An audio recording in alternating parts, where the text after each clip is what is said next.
السلام عليكم ورحمة الله وبركاته. وشما أكم جستو دا واتو تا channel YouTube يبدو روغا إيمو تلفه مجرو حالك من حالة سين أفرا باسون ديسن إيمو كيسنغا نمني برايو تلفه جراتي حال أفرا هي كودن ديسنو في أكاسما نمني برا إيمو كيسن تلفه جراتو حالك من كيسين بي كودن ديسن أكاتا تي بي كودن ديسن جيچورا فكينيا نمني برا سين هردفا جراتو كرا إيموتين حالك من حالة سين بي كودن ديسنو في إني خبرا إيمو نمني چسنا أكاسما حالك من كيسين أفرا بليسون ديسنو سن أغر ساچورا خناف نموني بايا كنا يارتني هلالتنو namni bilbila fayyadamu hundinuu bilbila keessan of taatanii itti fayyadamuu qabdu akkasuma nama biraa waliin fayyadamuu hin qabdanu jechuudha. Kanaafuu appilikeeshinii tokkoon bilbila keessarra jiru appii sana akka isin qofatiin itti fayyadamtanu heeyyamallee itti kennuu qabdu. Kana jechuun namni biraa waan isin gootan hunda ilaaluu hin qabu jechuudha.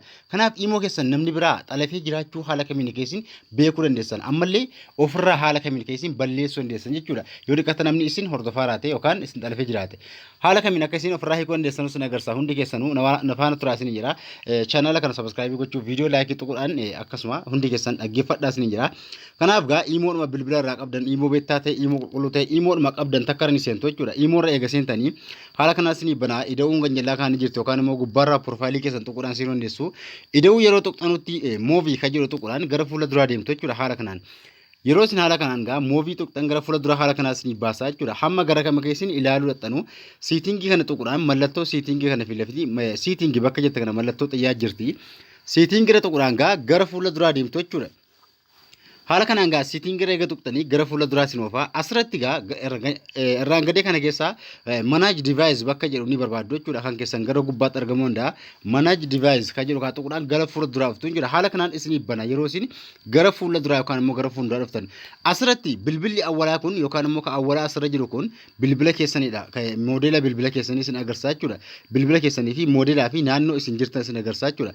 Kanaafuu fakkeenyaaf haala kanaan kontaantii ta'ee taa'uu hin qabu jechuudha. Kana ofirraa dhaabuu qabdu. Ganji kabraa asirratti gaa haala kanaan hamma fakkeenyaaf akka kompiitaraa yookaan immoo akka imoo kan keessan namni biraa argachuu danda'uudhaaf karaa salphaadhaan bantanii itti fayyadamaa jirtu jechuudha. Haala kanaan yoo jiraate namni biraa argachuudhaaf salphaadhaan imoo keessan argachuu danda'a jechuudha. Kanaaf kana oofii ofirraa gootu jechuudha. Inni bil ka jettu kana ganjallaa dhufuudhaan ammallee inni bil ka jettu tuquudhaan verify no ka jedhu kana tuquudhaan verify ni gootu yookaan ofirraa cuftu jechuudha asirratti isa kana kaama oonii ta'ee jiru kana oofii ofirraa gootu jechuudha asirratti. Kanaafuu haala kanaan yeroo isin oofii gootan gaa haala kanaan jechuudha imoo keessan akka namni takka hin arganne ofirraa dhaamsitu jechuudha yoo kan keessan haala kanaan oofii ta'ee jiraan kabraa gabaa jechuudha haala kanaan divaayiziin keessan oonii ta'ee jiraannaan bilbila keessan xalafamu yookaan imoo keessan xalafamuudhaaf karaa gabaabaadha jechuudha.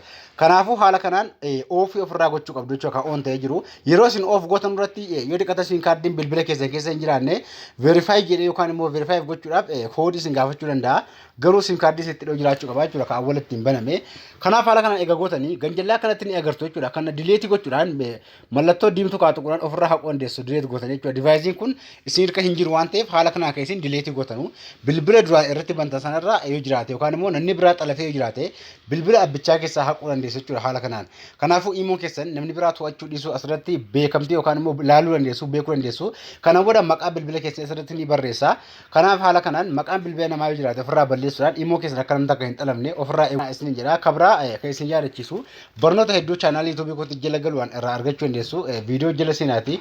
Video baay'ee gadhiisan jira chaanaalaan koo jala argatu. Egaa barnoota hedduu chaanaalaan koo jala seenuudhaan gaa Abduu Ooroo jettanii YouTube'aan koo ni argattu. Chaanaalii YouTube kootti jala geessan barnoota bilbila keessan wal qabate baay'ee jira. Chaanaalii koo jala galaatii subscribe gochuu hin dagatinaa irraa baradhaa isin jira. Waan isin galuu jiraatu komentii na barreessa. Kana malee gaaffii biraa yoo qabaattan waa'ee barnoota kootii ta'e gaaffii biraa qabaattan komentii na barreessuu hin dagatinaa. Video like tuqa barnoota irraa sumatti dhaabataa hanga kutaa itti aanu walitti deemnutti nagaan tura.